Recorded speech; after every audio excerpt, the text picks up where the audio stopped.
UFC 323 takes place this weekend, and honestly, this might be one of the best betting cards I've ever seen. This is the final pay-per-view to ever take place on ESPN, and UFC is usually a pretty salty company. But in my opinion, they've absolutely blessed ESPN for the last card in their contract. The main and co-main event are absolutely electric, and from top to bottom, I think there are a lot of spots that you can take advantage of from a gambling perspective. In this video, we'll be breaking down the main card, but if you want our full card breakdown, just join our Discord by clicking the link in the description of this video, and you can find our opinions on every single fight on this 14 fight card, as well as over 20 bets for this massive pay-per-view. But for now, I'm Lucas with the Counterpunch podcast, and welcome to MMA Class. Now for the first fight in this main card, we've got Jan Blachowicz taking on Bogdan Guskov, and this is a very interesting fight to break down, because you've got a guy in Bogdan Guskov who's looked pretty damn good in his last few fights. I mean, he's looked technical, powerful, and has looked like one of the best at light heavyweight in his recent fights. But it's safe to say that this is a massive step up in competition. He's going from a guy in Nikita Krylov who has no chin remaining to a guy in Jan Blachowicz who hasn't had a competitive fight in God knows how long. And in this fight, I know a lot of people are going to be banking on a changing of the guard. Bogdan Guskov seems to be improving every single fight, and his hands are super crisp. But outside of his hands, what does this guy really have? He's got no grappling, as we saw in that Volkan Oezdemir fight. All he's got is some pretty solid hands and a good amount of power. Against a guy in Jan Blachowicz who is really seasoned and can take this fight wherever he wants, I think it's going to be a problem for Bogdan. We already know Jan Blachowicz has that Polish power, but he can mix in some really deadly body kicks as well. Go look at that Alex Pereira fight. A lot of people thought he won that. I think Jan Blachowicz has way too many paths to victory here, and is just a more well-rounded fighter. Give me Jan Blachowicz to get the job done in the first fight on the main card. In the next fight on the main card, we've got Payton Talbot versus Henry Cejudo.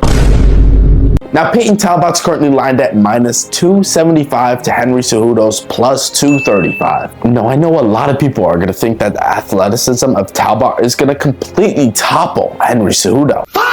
And to be honest, I'll tell you right now, I think that Payton Talbot will win this fight, but I think that it's going to be very, very close. I mean, as rough as Cejudo has looked as of recent, we have to acknowledge that this is a pretty significant step down in competition. He's going from a 29-28 decision loss against Merab Dvalishvili, the champion, and then a no contest against Song Yadong, to Payton Talbot, an unranked fighter with not a lot of ground game. However, we saw in Talbot's last fight that ground game is improving, and this guy is so athletic that he can improve any style of his game in a blink of an eye. Look guys, I think this fight will be close, and I do think Henry Cejudo will get takedowns and find some success in this fight. But man, I will tell you this, Henry Cejudo thrives as the fight goes on. I really do think that Henry Cejudo is still talented enough to get some ranked wins in the UFC, but this matchup in particular, I think is a nightmare for him. I think this fight is close, and Henry Cejudo is too big of an underdog. When it comes to a pick, give me Payton Talbot to get this one done by decision. Now for the featured fight on this card, we've got Tatsuro Taira taking on Brandon Moreno. Now I'm going to keep this one short and sweet. Tatsuro Taira, minus 130. Lock it in. Brandon Moreno is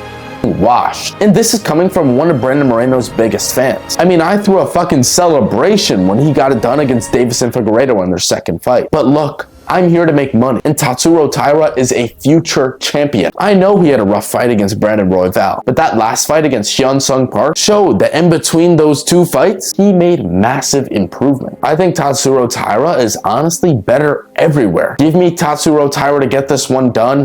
I think he is an absolute lock. Now in the co-main event, we've got the champion, Alexandre Pantoja, taking on Joshua Van. Now both of these fighters are pretty well-rounded. Joshua Van went from having no ground game entering the UFC to developing some damn good takedown defense. And when Pantoja entered the UFC, his striking was nothing. But now the guy's somewhat technical and packs a fucking punch. But here's the thing about this fight. You have one guy in Alexandre Pantoja who is an absolute monster, and when he takes your back, it is a problem. But Joshua Van is one of the best boxers in the UFC. Now, we've seen Alexandre Pantoja has a really durable chin, but when you hit him down low to the body, it can be a serious problem. Look, in this fight, Joshua Van will get taken down. And if he gets his back taken, he's gonna have to fight the hands and stay alive. But if his takedown defense is as good as I've seen, then this fight will stay standing and his boxing will prevail. Joshua Van is currently a plus 200 underdog, and honestly, I think that line is absolutely absurd. Go ahead and lock in that Joshua Van money line at plus 200 and come join me at the cash counter on the Sunday afterwards. Now, folks, it's main event time, where Merab Dvalishvili will be rematching Petr Yan. And ladies and gentlemen, I have some news. There will be a new champion in this fight. Let me tell you why. We all know how good Merab Dvalishvili is, but at the same time, we all know how good Petr Yan is. And I know you may be saying, yeah, they're both really good, but obviously Merab is better. He destroyed him in their first fight. But I'm about to break some news to you that you may have not heard before. In that first round of Merab and Petr Yan's first fight, Petr Yan actually broke his leg. If he did not injure himself in that first round, it would have been a completely different fight. And if it wasn't for that leg break, Petr Yan going into that fight was a minus 300 favorite. And he was that big of a favorite for a reason, because this guy is one of the best bantamweights we've ever seen. His striking, incredible. His takedown defense, incredible. And even when the fight hits the mat, his scrambles are elite. So as long as Yan comes into this fight healthy, Petr Yan at plus 350 is going to be one of the craziest lines in UFC history. And that is why I already nuked Petr Yan's money line at plus 350, because that line is insane. Ladies and gentlemen, there are your breakdowns for the UFC 323 main card. And once again, if you want to join our community with a bunch of pro MMA bettors and fans, just click the link in the description of this video. But for now, it's been Lucas with the Counterpunch podcast, and we'll see you in the next one.